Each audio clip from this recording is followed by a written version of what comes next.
teman-teman semua, selamat datang di rumahku. Aku senang bisa berbagi momen ini dengan kalian. Jadi aku membeli rumah ini sekitar 5 tahun yang lalu dengan cara yang agak berbeda, yaitu dengan menggadaikan surat PKWT saya melalui KTA.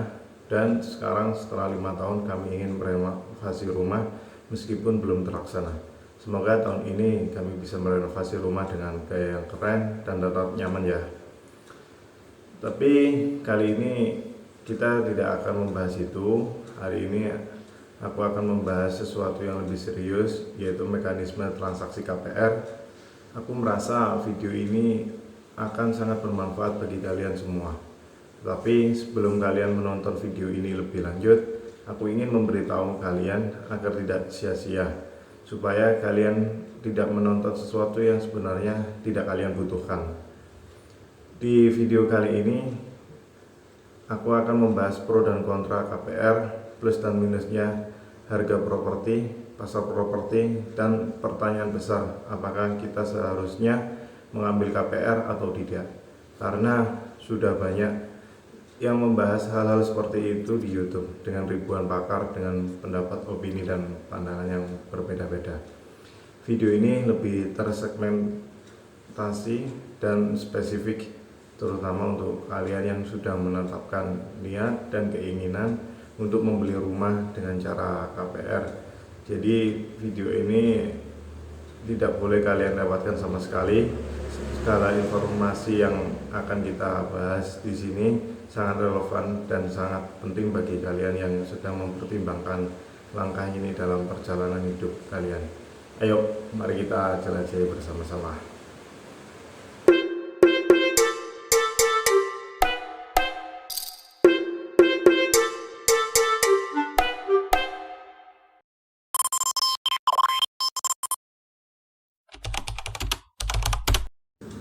Bab pertama yaitu sertifikat KPR. Pertama-tama mari kita bahas tentang sertifikat KPR. Sertifikat adalah dokumen yang menunjukkan bahwa Anda sebagai pemilik sah dari rumah yang Anda beli dengan KPR. Tetapi apa sebenarnya yang terjadi di balik sertifikat tersebut? Jadi ketika Anda mengajukan KPR, bank atau lembaga keuangan yang memberikan pinjaman akan meminta jaminan dalam bentuk sertifikat tanah atau bangunan. Ini bertujuan untuk melindungi kepentingan mereka dalam transaksi ini. Namun, penting untuk dicatat bahwa tidak semua sertifikat itu sama. Ada beberapa jenis sertifikat yang mungkin kalian temui, seperti sertifikat hak milik, sertifikat hak guna bangunan, atau surat ijo seperti di wilayah Surabaya, dan sertifikat lainnya tergantung pada aturan dan regulasi di negara kalian.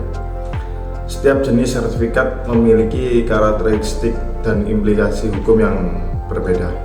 Misalnya, sertifikat hak milik memberikan hak kepemilikan yang paling kuat atas tanah atau bangunan.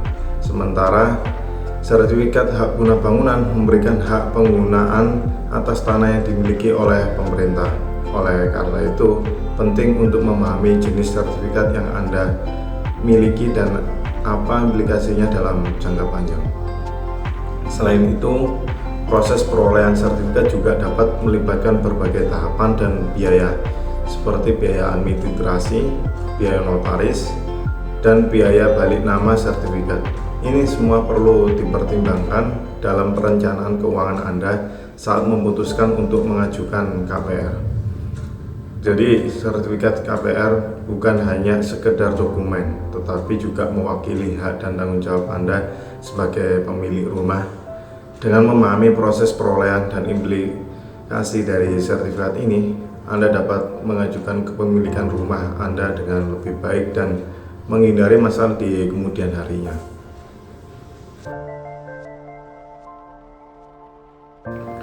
Bab yang kedua yaitu metode angsuran KPR. Sekarang mari kita fokus pada metode angsuran KPR. Ini adalah bagian yang sangat penting dalam proses KPR karena akan mempengaruhi besarnya cicilan bulanan yang harus Anda bayarkan. Berikut adalah beberapa metode angsuran yang umum digunakan dalam KPR. Yang pertama yaitu metode anuitas. Metode anuitas adalah metode pembayaran cicilan yang paling umum dalam KPR.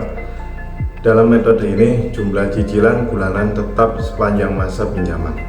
Namun, komponen bunganya akan berubah setiap bulan, di mana bagian utama pembayaran adalah untuk membayar bunga pada awal masa pinjaman dan sebagian kecilnya untuk membayar pokok pinjaman.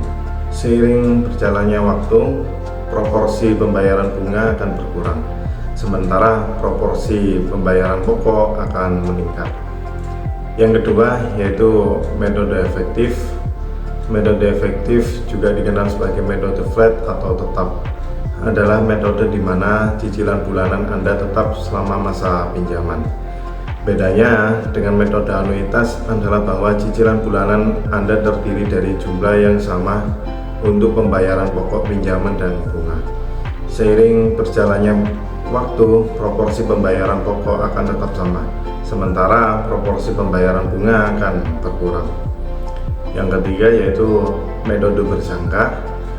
Metode berjangka adalah metode yang menggabungkan beberapa jenis metode pembayaran cicilan seperti metode anuitas untuk beberapa periode tertentu di awal pinjaman, kemudian beralih ke metode efektif untuk periode berikutnya.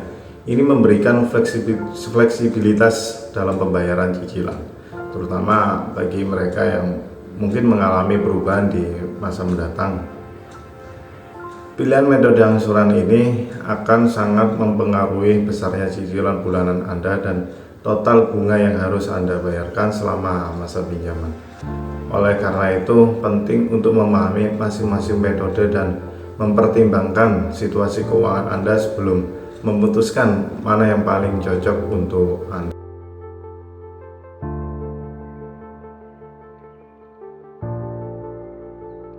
Pajak ketiga adalah pajak KPR. Sekarang mari kita bahas tentang pajak KPR. Pajak adalah aspek yang penting untuk dipertimbangkan dalam kepemilikan rumah melalui KPR.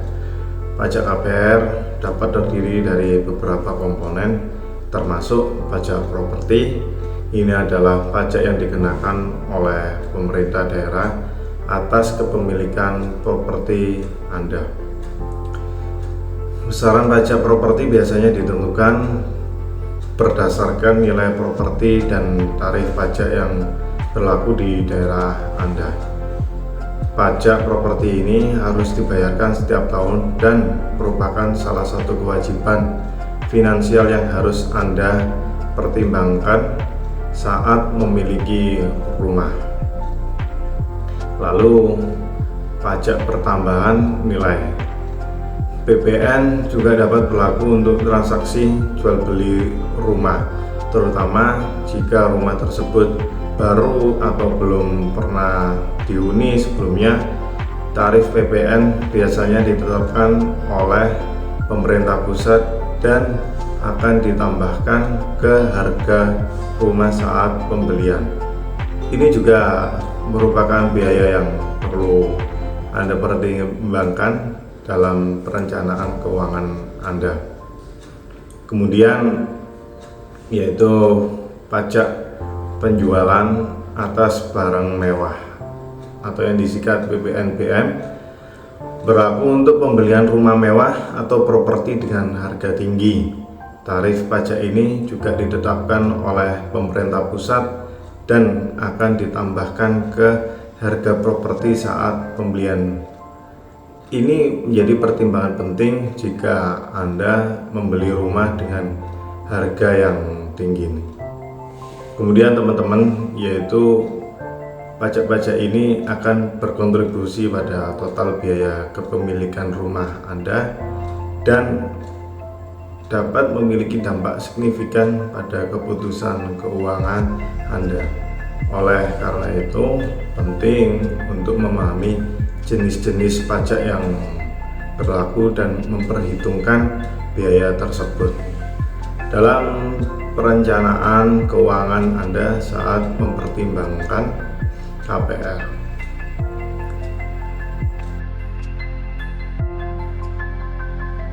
Bab yang keempat yaitu asuransi KPR, teman-teman. Selain pajak, asuransi juga merupakan faktor penting yang perlu dipertimbangkan dalam kepemilikan rumah melalui KPR. Asuransi KPR memiliki beberapa jenis dan manfaat yang berbeda, diantaranya yang pertama yaitu asuransi kebakaran dan gempa bumi. Asuransi ini melindungi rumah Anda dari risiko kebakaran dan gempa bumi. Meskipun tidak diwajibkan oleh bank atau lembaga keuangan, memiliki asuransi kebakaran dan gempa bumi bisa memberikan perlindungan finansial yang penting jika terjadi kejadian yang tidak diinginkan. Yang kedua yaitu asuransi jiwa, teman-teman.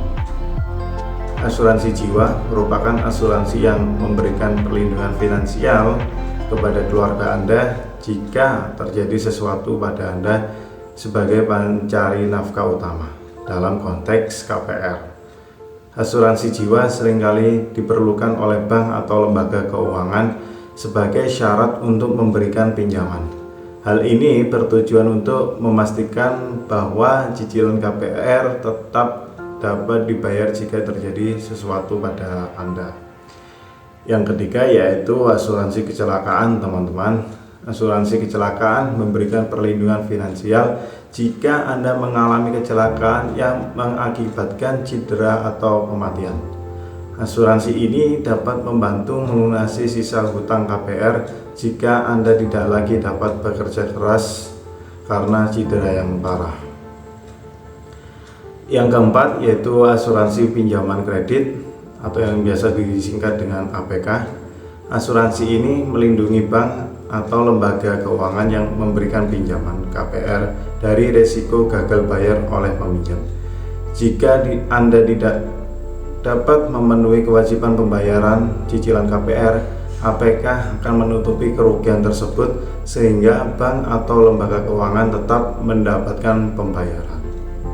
Pemilihan jenis asuransi KPR yang tepat sangat tergantung pada kebutuhan dan kondisi keuangan Anda. Penting untuk memahami manfaat dan ketentuan dari masing-masing jenis asuransi, serta mempertimbangkan faktor risiko dan biaya premi.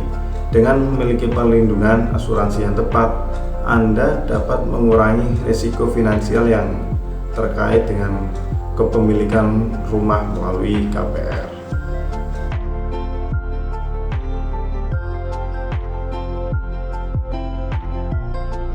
Terima kasih telah menonton video ini dan bergabung dalam pembahasan tentang mekanisme KPR.